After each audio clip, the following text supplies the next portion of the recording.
Ada kisah seorang guru olahraga dari Seoul dan dia baru saja dipindah tugaskan untuk bisa mengajar di sebuah desa. Namun anehnya, dia merasakan bahwa sambutan warga desa di sana kurang bersahabat. Belum lagi setelah ia mendengar kabar bahwa muridnya menghilang secara misterius. Bahkan polisi setempat pun sepertinya tidak memperdulikan kasus ini.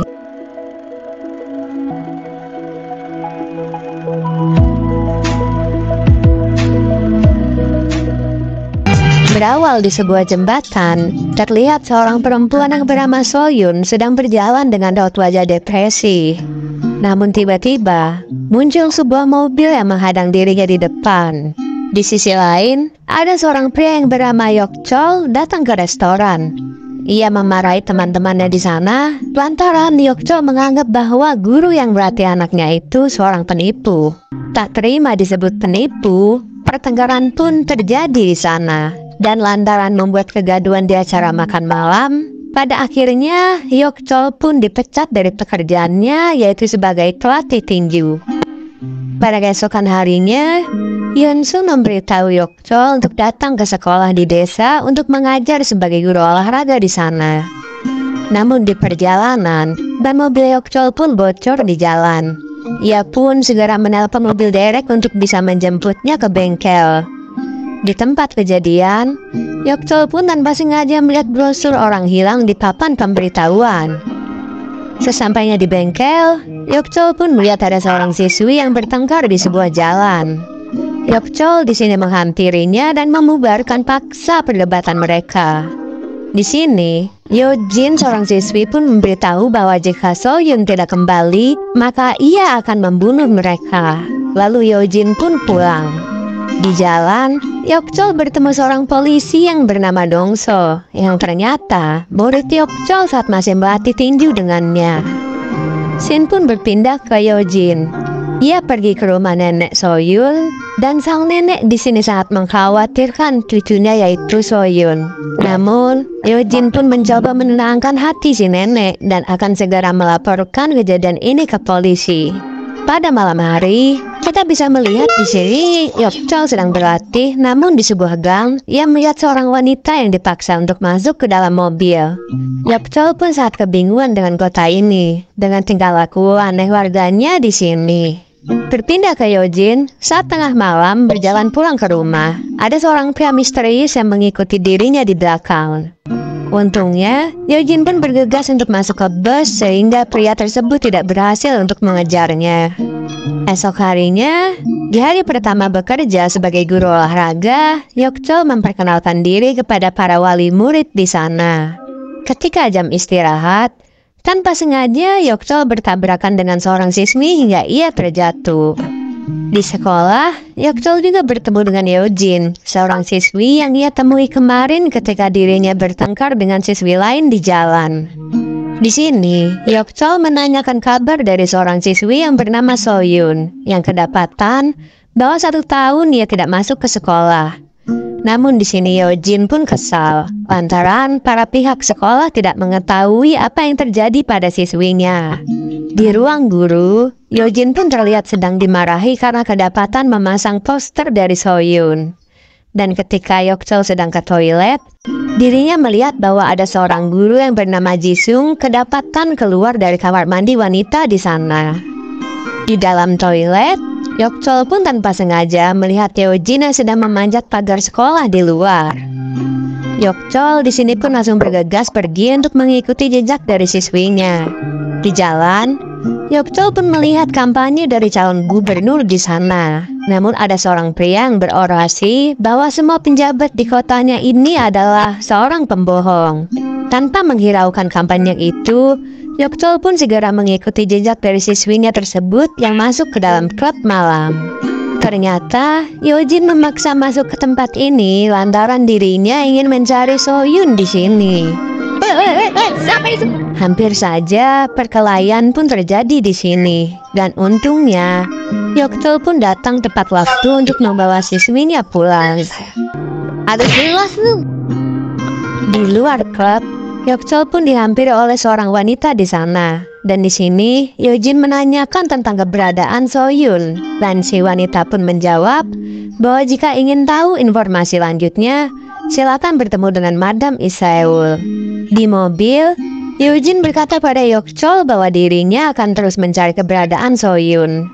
Di sini, Yok-chol pun berkata bahwa ia akan melapor kasus ini kepada polisi karena ia punya teman yang menjadi polisi di kota ini. Di sisi lain, pria yang bernama Sogwak sedang menjamu detektif di bar agar polisi tidak ikut campur dengan bisnis yang ia telah jalankan. Saat di perjalanan pulang, ternyata ada sebuah mobil yang mengikuti langkah Yeojin di jalan. Tiba-tiba, ada seorang pria datang lalu menyekap Yeojin dari belakang. Di saat Yok-chol belum jauh dari tempat Yeojin, ia pun melihat bahwa ada ponsel Yeojin yang tertinggal di mobilnya. Tanpa pikir panjang, Yok-chol pun segera putar balik untuk mengembalikan ponsel Yeojin.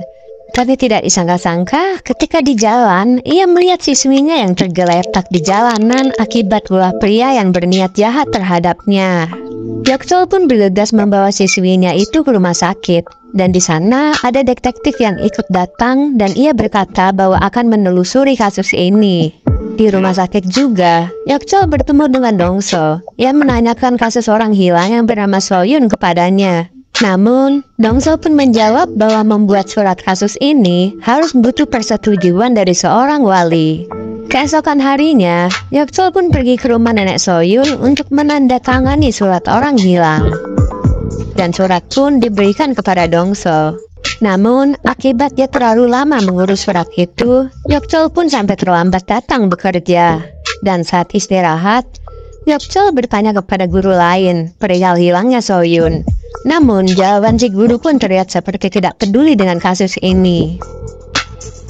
Kemudian, Yok-chol pun bertemu dengan Yeojin. Yeojin pun berkata bahwa dirinya harus bergegas mencari Madam Isaeul.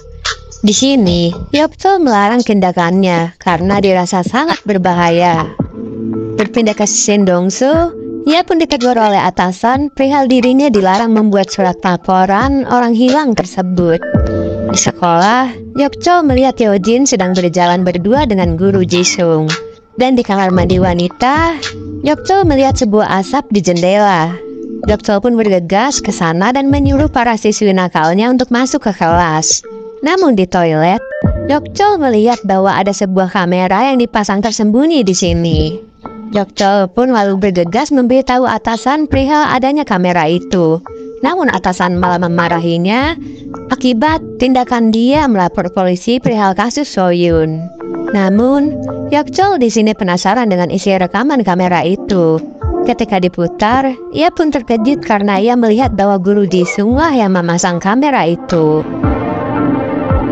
Yok-chol pun bergegas untuk ke meja kerja Jisung, dan ketika ia mencek laptop Jisung, Yok-chol pun kaget di sini. Ternyata di sana muncul percakapan antara Jisung dan juga Soyun. Dan pesan terbaru di percakapan itu ketika Jisung hendak menjemput Yeojin. Karena dirasa tidak baik-baik saja, Yok-chol pun bergegas mencari Yeojin. Dia juga menelpon Dong-so di sini namun tidak bisa dijawabnya lantaran dia sedang dimarahi atasannya. Di dalam mobil, Yeojin bertanya perihal keberadaan Soyun kepada Jisung. Dan sesaat telepon Yeojin berdering karena ditelepon Yok-chol, tiba-tiba Yeojin pun dibogem oleh Jisung. Aduh, lelaki manis berhati iblis nih. Yeojin pun disekap di ruangan. Dan di ruangan itu, Yeojin melihat ada ponsel milik Soyun di sana. Dan tanpa membutuhkan waktu lama, Yok-chol pun datang ke rumah Jisung. Dan tanpa basa-basi, Jisung pun dihajar habis-habisan di sini. Jisung meminta maaf, namun dia diinterogasi oleh Yok-chol perihal ponsel Soyun yang ada di ruangan itu. Namun saat ditanya tentang keberadaan Soyun, Jisung pun menjawab bahwa ia hanya mengantarkannya saja ke suatu tempat. Namun ketika ia kembali, Soyun pun menghilang dengan meninggalkan ponsel miliknya di toilet. Jisung pun dibawa ke kantor polisi untuk dimintai keterangan lebih lanjut. Di sini, Yok-chol memohon kepada polisi agar memecahkan kasus ini. Dan ia pun membawa barang bukti kamera dan ponsel milik Soyun di sana.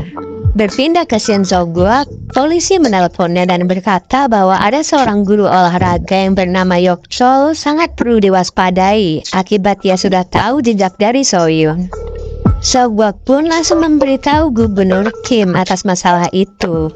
Ia pun segera meminta bawahannya itu untuk segera menyelesaikan masalahnya. Di keesokan harinya, Yok Chol pun dipanggil ke ruangan oleh Gubernur Kim. Di sana, Kim pun mengeluarkan surat pemecatan, padahal Yok Chol tidak melakukan kesalahan sama sekali. Yok Chol pun sangat curiga dengan tingkah laku seorang calon pemimpin di sini. Saat termenung di balkon rumah, Yok Chol pun mendengar kabar dari Dong-soo perihal keberadaan So-yun. Dan ketika sampai di tempat kejadian, alangkah terkejutnya bahwa ada mayat wanita di bawah jembatan. Dan Dong-soo pun berkata, itulah So-yun. Yojin pun datang dengan rasa sedih yang sangat dalam saat melihat kejadian itu. Di kantor polisi, Dong-soo pun ingin mencari barang bukti yang diberikan oleh Yok Chol. Namun, Dong-soo pun ketahuan oleh polisi yang ternyata korup di sana. Yok Chol dan Yojin pun pergi ke rumah sakit untuk menjenguk nenek So-yun yang ternyata sedang sakit memikirkan putrinya yang tidak pulang ke rumah. Dong-soo pun menghubungi Yok Chol ketika masih di rumah sakit. Ia memberikan informasi perihal So-yun yang berkomunikasi dengan Madam Lee-seul di percakapan ponselnya. Namun saat pembicaraan berlangsung, tiba-tiba saja Dong-soo dipukul hingga pingsan lalu mereka mengambil ponsel itu. Yok Chol pun berpamitan dengan Yojin dan ternyata ia keluar pergi ke klub tersebut dengan niat menemui Madam Lee-seul. Setelah bertemu dengan Madam Lee-seul, Yok Chol pun menanyakan kasus yang menimpa So-yun. Dan ia pun menjawab bahwa dulu So-yun di sini akan dijadikan budak seks oleh Gubernur Kim untuk memuaskan nafsu komisaris polisi setempat. Namun So-yun pun berhasil kabur melarikan diri. Selang beberapa lama, anak buah So-guk pun datang dan mengepung tempat ini, berniat untuk menghabisi Yok Chol di sini. Tapi masalah sekecil ini sih bagi Yok Chol pun sangat mudah diatasi. Yok Chol pun menggali informasi kasus So-yun dan ia baru tahu jika Lau Ji-sung ialah anak dari Gubernur Kim. Yok Chol pun bergegas untuk pergi menemui Yojin. Di perjalanan, ia ditelepon oleh Dong-soo perihal Ji-sung sudah dibebaskan semalam. Dan benar saja, Yojin pun dalam bahaya di sini. Flashback saat pembunuhan So-yun, ternyata dalam dari semua kejahatan di kota ini ialah Ji-sung dan juga Gubernur Kim. Ia memperalat Ji-sung untuk menculik So-yun sebelumnya. Dan saat keadaan genting yang terjadi di rumah Gubernur Kim ini terjadi, Yok Chol pun datang masuk dan menghajar habis-habisan Ji-sung di sini.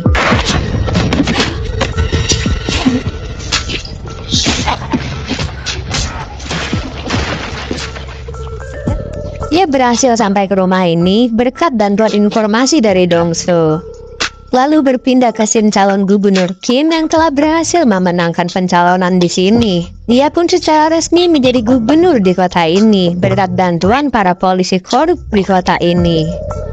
Yok Chol pun pergi membawa Yojin ke rumah sakit. Dan sesampainya di sana, Yok Chol melihat berita bahwa Kim telah terpilih menjadi gubernur. Dan tanpa pikir panjang tentang semua kejahatan yang telah ia perbuat, Yok Chol pun pergi untuk mencari Kim. Dan sesampainya di jalan, ia bertemu dengan Kim yang baru saja dipilih menjadi gubernur. Yok Chol pun menghajar dia habis-habisan. Dan sesaat setelah kejadian itu, polisi pun datang di tempat. Keesokan harinya, kejahatan yang telah Kim perbuat pun terbongkar. Dan ia pun dicopot dari jabatannya dan dimasukkan ke penjara. Lalu, Yok Chol pun berpamitan kepada Yojin yang hendak pulang ke kota asalnya. Dan Yok Chol di jalan pun bisa melihat poster So-yun yang sudah dihapus karena dalang dari semua kejahatan ini pun terungkap. So-yun pun bisa tenang di alam sana. Dan cerita pun, terima kasih banyak bagi kalian semua yang sudah menyempatkan waktu untuk melihat video ini sampai selesai. Dan pelajaran yang bisa kita petik dari film ini ialah, kalau punya wajah yang tampan, janganlah cabul.